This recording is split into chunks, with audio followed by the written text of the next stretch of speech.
Hi everyone, and welcome to another family art project with myself. I'm Autumn, the education coordinator here at Studio 23. And if you caught our previous segment with Tara, you know that we're talking about artist Carol Speltz. And if you got to also see the previous segment, you saw that Carol has a lot of beautiful images that, I don't know, to me they really I guess invoke the idea of a seascape. You can tell that she's very influenced by color, and it seems as though maybe she's also very influenced by texture as well. So I thought what would make a nice family-oriented project that was inspired by Carol's work is to do a fun little seascape of our own. So that's what we're going to do today. You can see where I've added texture in my paint, and I've used a lot of bright color, chroma, and I'll show you guys how to do this. As far as supplies that you're going to need, I'm using watercolor paper. I think if you had another type of paper that maybe at least was still thick, you would be okay to use. I'm using my trusty Crayola watercolors. They're my favorite. Of course, some water for your watercolors, a brush, some scissors possibly. I didn't really need them, but you might. And then for our textures for our watercolor paint, I'm using just some regular old salt. I'm using some alcohol. And I'm also using some bubble wrap, some old bubble wrap. If you're looking to maybe find other textures to work with, you could maybe do a quick little scavenger hunt around the house as well to see what you could find. You can make impressions with almost anything really when things dry in watercolor paper. I've used like leaves before, different textured papers. Sometimes you can even use stamps. So get thinking creatively and see what else you can use to create texture. All right, so I think that's it. Pretty simple as far as supplies go. Let me just get my cameras adjusted really quickly and we'll get going.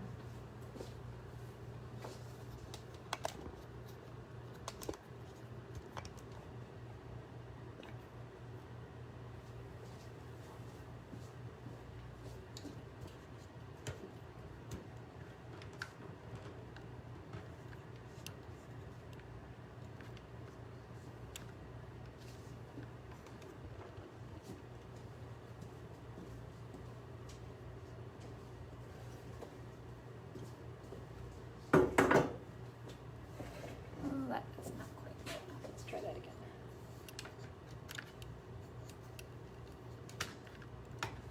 There we go, that's better.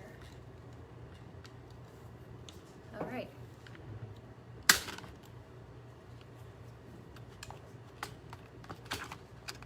Well, all right, one second.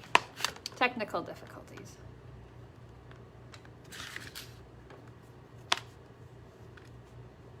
All right.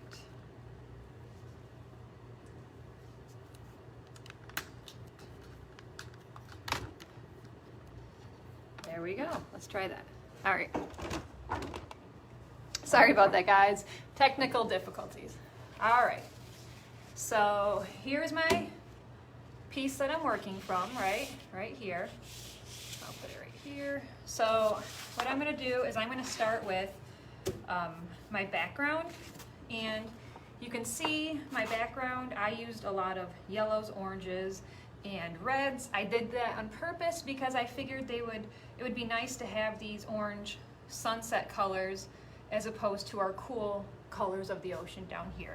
Obviously choose whatever colors you enjoy the most and you want to use. All right, so I'm going to take my water and my watercolor brush, and for a project like this I like to get my watercolor paper really wet, so I like to go in first with some water before I even start putting paint down, because you can even get some cool effects doing that, just putting water down and adding the paint to the water. You can get some cool things happening. All right. So got some water down there. And then I'm going to go in with, let's see, I'll start with some yellow up top here. All right. I'm gonna throw some yellow up here, but I think I'm gonna mix some more water in there because I don't want that to be terribly bright. All right. And then I'm gonna go in with some orange. And that's gonna blend into our yellow, but that's great. It'll work to our advantage, so we want that. Let's see. We'll take that down a little further. And then we'll do a little red.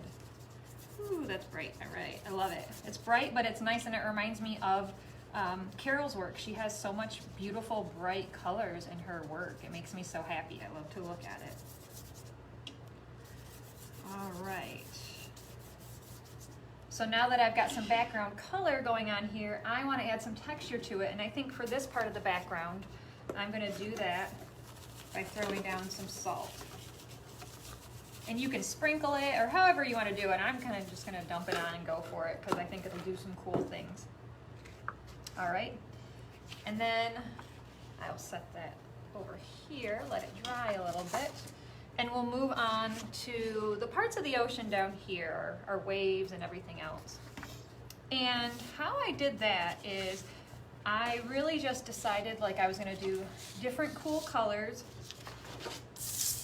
and I'd kind of just do my colors striated, just kind of like stripes, right, in different levels. I'll show you what I mean. So I might decide up here I'm gonna do maybe like a bluish green color, right? So I'm gonna get my paper wet and get a little blue, tiny bit of green.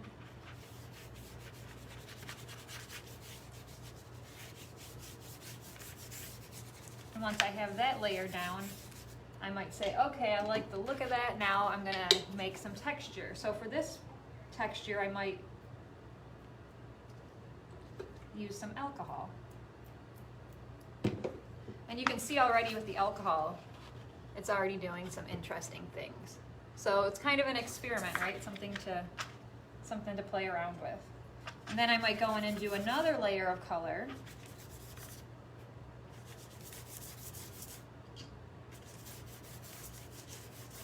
Let's see, I'll just do regular blue right here. We'll do just blue, no added green.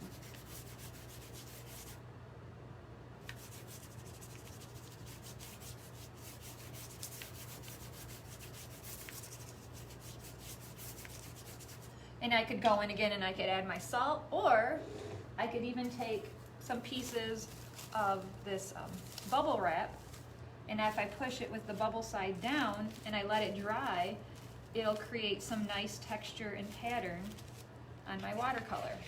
And so basically I'll just take it down in layers. I might do a blue and purple mixture here. I might do another lighter blue here. I try and keep it really varied. So I'm gonna set this one aside to dry, and I'll show you one that I've already was working on a little bit earlier. And it's still a little bit wet, but it's not too bad. But you can already see the bubble wrap is making this great texture. See, so I mean, it pays to look around your house and find different things like that that you might be able to use for texture. All right, so we're gonna brush off some of the salt. Ideally, you would want your paper to be nice and dry. Since I don't have time for that, ours is gonna be mostly dry.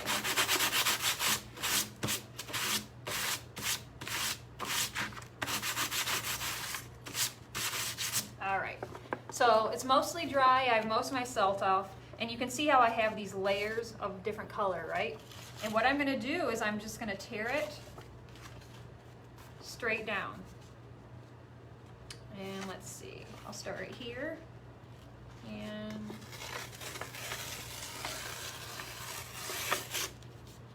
that'll be a layer for me. That'll be a layer of water. I'll do another one here. That'll be another layer. Maybe we'll do one more here. All right, so I have my layers of color. So then what I would do, and ideally, like I said, this would all be dry, is I'll start to figure out how I want to arrange my picture. So I like that there is white on top with the direction that I've torn it. It almost looks like the caps of waves, right? So I like that, and I'm going to use that in my watercolor. I'm going to use that to my advantage. So here's my first layer that I'm going to have. Let's see, I think I'll do this as a second layer.